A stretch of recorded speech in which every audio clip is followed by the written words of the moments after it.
राधे राधे दोस्तों, कैसे हैं आप सब। आज दोस्तों मौसम अच्छा था तो सोचा छत पर ही थोड़ा वीडियो बनाते हैं। दोस्तों आज मैं कान्हा जी का एक और बहुत प्यारा सा प्रसंग मैं आपको आज सुनाऊंगी। दोस्तों एक आश्रम था, उस आश्रम में गुरुजी आचार्य जी अपने भक्त अपने जो पढ़ने वाले विद्यार्थी थे उन सभी को कृष्ण जी के बारे में काफ़ी कुछ बताया करते थे। उनके बारे में बहुत कुछ बातें करते थे, उनको शास्त्रों का बहुत ज्ञान दिया करते थे। तो उसी में एक छोटा सा बालक था जिसका जो कि उसी आश्रम में वो पढ़ता था। लेकिन वो जो है आश्रम में सब विद्यार्थियों से पीछे बैठकर आचार्य जी की बातें और कथाएं सुना करता था।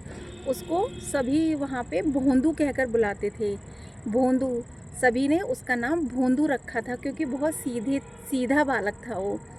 तो एक दिन आचार्य जी सबको बता रहे थे विद्यार्थियों को कि हमारे कान्हा जी जो हैं ऐसे हैं, ऐसी उनके नैन हैं, कटाक्ष वाले नैन हैं और पंखुड़ी जैसी गुलाब की पंखुड़ी होती हैं ऐसे उनके होठ हैं, इतनी प्यारी चितवन है उनकी।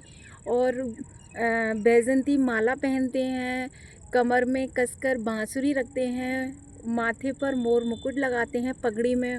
इस तरीके से वो कृष्ण भगवान का व्याख्यान कर रहे थे।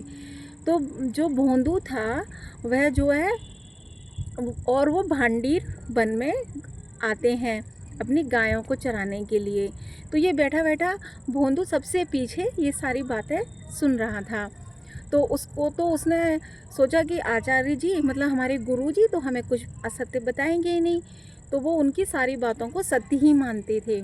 जो बालक था वो सत्य ही उनको मानता था कि गुरु जी तो कभी गलत हो ही नहीं सकते।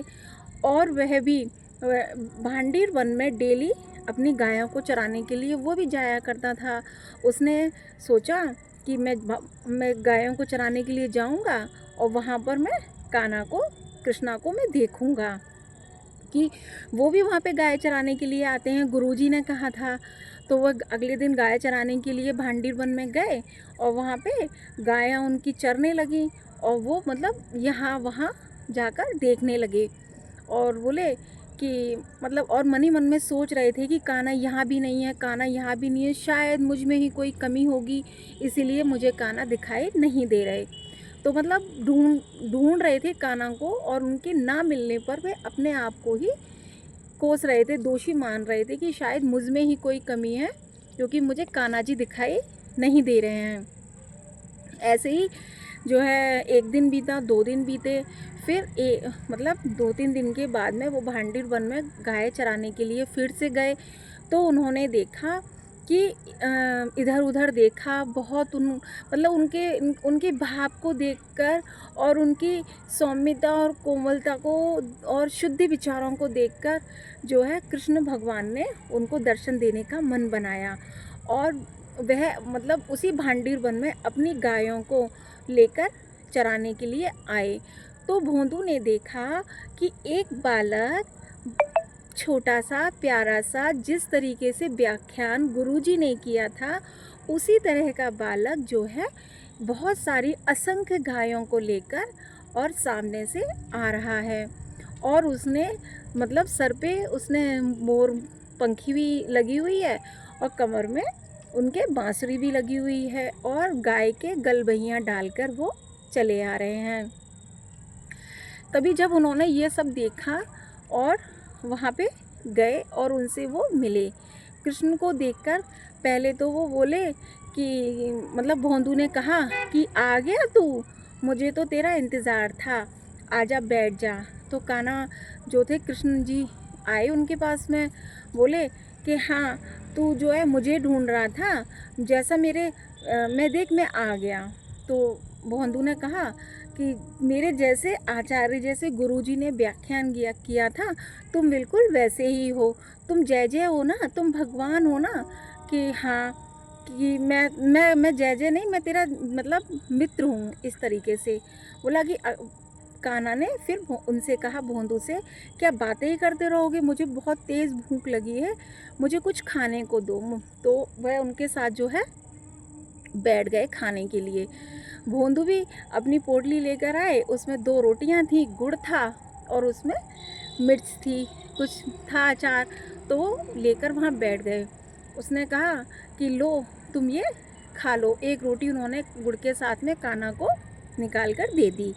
कान्हा जी बिन मतलब गोल गोल रोल सब मतलब गोल गोल बना के एक हाथ में गुड़ लेके और जल्दी जल्दी उन्होंने खा ली। खाने के बाद में वो भोंदू जो था वो बस कान्हा को ही देखता रहा कि ये किस तरीके से मतलब उनको निहारता ही रहा वो। तब कान्हा जी बोले कि मुझे तो और भूख लगी है, मुझे और दो खाने के लिए। तो भोंदू बोला मैं भी भूखा हूँ, मैं भी खाऊंगा, मैं ये तुम्हें दे दूंगा तो मैं क्या खाऊंगा। तो कान्हा बोले कि मुझे बहुत भूख लगी है, मुझे इसमें से आधी दे दे, आधी तुम खा लो, आधी मैं खा लेता हूँ। तो भोंदू ने आधी रोटी और उनको दे दी, उन्होंने वो खा ली। खाने के बाद में फिर बोले कि अच्छा ठीक है, मैं कल फिर बहुत सारी बातें की उन्होंने बैठ के। फिर उन्होंने कहा कि ठीक है, हम तू कल फिर इसी समय मुझे यहीं मिली हो। तो उसने कहा कि ठीक है। कान्हा जी चले गए, भोंदू अपनी गायों को लेके और आ गया। फिर उसके बाद में जब वो आश्रम में आया तो मुझे यहीं मिलना, इस तरीके से कान्हा जो है अपने चले गए और भोंदू वापस अपने आश्रम में आ गए। जब वह जो है आश्रम में पहुँचे तो गुरुजी ने उनसे पूछा कि भोंदू तू मतलब आने में इतना देर कैसे हो गई तुझे। तो उसने कहा कि गुरुजी आज मुझे कान्हा मिला था वन में। तो गुरुजी ने कहा कान्हा मिला था। उन्होंने गुरुजी ने कहा कि कोई और कहता तो शायद मैं विश्वास नहीं करता, लेकिन जब भोंदू बोल रहा है कि इसने कान्हा जी को देखा तो इसने अवश्य ही कान्हा जी को देखा था, क्योंकि वो बहुत ही मतलब बहुत ही भोला था, वो झूठ तो कभी बोलता ही नहीं था। इसलिए गुरुजी ने उनसे पूछा कि ठीक है ये बताओ कि वो दिखने में कैसे थे। उन्होंने कहा कि अरे गुरुजी वो बिल्कुल वैसे ही थे जैसे आपने बताया था। वह गले में बैजंती माला पहनते हैं, कान में कुंडल पहनते हैं, लेकिन एक ही कान में कुंडल पहनते हैं, और सर पर उनके मोर पंखी है। इस तरीके से मतलब सब कुछ और पीली पीताम्बरी पहनते हैं। इस तरीके से उन्होंने उनका सारा व्याख्यान गुरुजी को उन्होंने बताया। तो गुरुजी ने कहा कि क्या नाम है भोंदू, अगर कल तुमसे कहना मिलने आए तो जो है तुम उनको हमारे पास यहाँ आश्रम में लेके आना। तो उसने कहा कि ठीक है गुरुजी मैं ले आऊँगा। तो अगले दिन भोंदू अपने घर से खाने पीने का सामान लेकर खूब सारा और भांडीर वन को चला गया। तो जो उनके साथ के दोस्त थे, मित्र थे उनके, तो उन्होंने कहा कि तुम इतने खाने की सामग्री जंगल में लेकर क्यों जा रहे हो। तो उसने कहा कि मेरा मित्र आएगा मुझसे मिलने के लिए और वो मेरे साथ बैठ के भोजन करता है, कल आया था वो, लेकिन वो भूखा रह गया था और मैं भी भूखा रह गया था, इसलिए मैं इतनी सारी सामग्री लेके जा रहा हूँ। तो वो चला गया और आचार्य जी को तो पता ही था कि ये कहाँ जा रहा है। तो भोंदू गए, जाकर बैठ गए। कल की तरह से कन्हैया जी फिर आए उनके पास में, और जैसे ही कन्हैया जी उनके पास आए तो भोंदू ने उनसे कहा, मतलब पहले उनको खिलाया, खूब पिलाया, बात की उनसे। फिर भोंदू ने कहा कन्हैया जी से कि कान्हा तू तो अब मेरा बहुत अच्छा मित्र हो गया है, जैसा मैं कहूँगा तू वैसा करेगा। तो कान्हा ने कहा हाँ मैं बिल्कुल वैसा ही करूँगा, बताओ कि तुम मेरे गुरुजी के पास मेरे आश्रम चलो, मेरे गुरुजी आपसे मिलना चाहते हैं। तो कान्हा जी बोले कि मैं तुम्हारा मित्र हूँ, तुम्हारे गुरुजी का मित्र थोड़ी हूँ। इस तरीके से उन्होंने उससे कहा कि नहीं मैं नहीं जाऊँगा। तो भोंदू ने कहा कि तुम मेरे कैसे मित्र हो, तुम मेरी एक बात भी नहीं मान रहे हो। जब मैं तुमसे कह रहा हूँ कि मेरे गुरुजी तुमसे मिलना चाहते हैं और मैं तुम्हें आश्रम में ले जाना चाहता हूँ तो तुम चलो मेरे साथ, लेकिन वो मना करते रहे।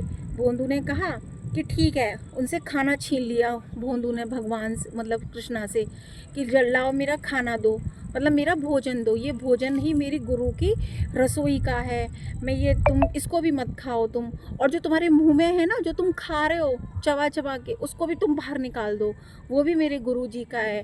कि अब मैं तुमसे बात नहीं करूँगा और तुम मेरे मित्र नहीं हो, और मैं तो जा रहा हूँ अपने आश्रम में अपने गुरु जी के पास में। तो कन्हैया जी उनको रोकते रहे कि नहीं रुको भोंदू रुको, तो लेकिन वो नहीं रुके। तो कन्हैया जी बैठे रहे, बैठे बैठे वो उनको जाते हुए देख रहे थे भोंदू का। तो कन्हैया पीछे से आवाज़ दे रहे थे, भोंदू लौट कर आओ वापिस। तो उसने कहा कि नहीं, मैं नहीं आऊँगा, मैं तुम्हें अपनी शक्ल भी नहीं दिखाऊंगा, क्योंकि तुम मेरे गुरुजी से नहीं मिलना चाहते और मेरे साथ तुम आश्रम भी नहीं आ रहे हो, इसलिए मैं तुमसे मिलना ही नहीं चाहता।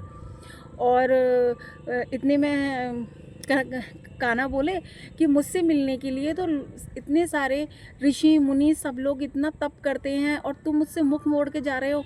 उसने कहा कि हाँ, मैं तुमसे मुख मोड़ के जा रहा हूँ, क्योंकि तुम मेरे गुरुजी हैं, उनके विरुद्ध हो और तुम उनसे मिलना नहीं चाहते, मुझे नहीं देखना तुम्हारा मुख। इस तरीके से भोंदू अपनी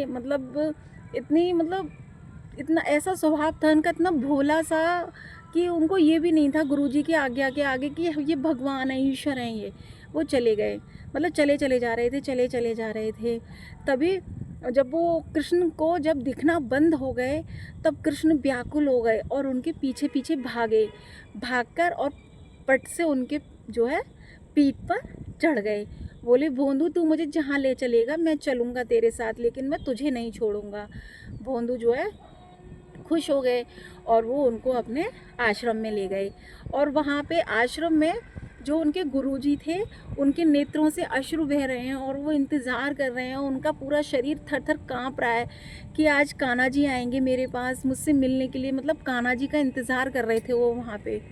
और जैसे ही जो है उन्होंने देखा, तो सामने से भोंदू की पीठ पर कान्हा जी, एक बालक, मतलब जिसके मोर पंखी लगी हुई थी, बिल्कुल कृष्ण जैसा बालक लेकर भोंदू आश्रम में आ रहा था। जैसे ही गुरुजी ने देखा, जाकर पहले तो उन्होंने, गुरुजी ने भोंदू को प्रणाम किया, फिर कन्हैया जी को प्रणाम किया और उन्होंने कहा कि मैं मतलब गुरु होकर अपने ईश्वर को पाने में असमर्थ रहा, लेकिन हम भोंदू इतना सीधा, इतना कोमल और इतना मतलब बिना कोई छल कपट कुछ भी नहीं, इतना भाव इसके अंदर, बिल्कुल सौम्य, और ईश्वर ने उसको ऐसे ही दर्शन दे दिए। है ना दोस्तों, कितनी प्यारा प्रसंग कि दोस्त बनने के लिए कृष्ण जी खुद भागे उनके पीछे और पीठ पर लद गए।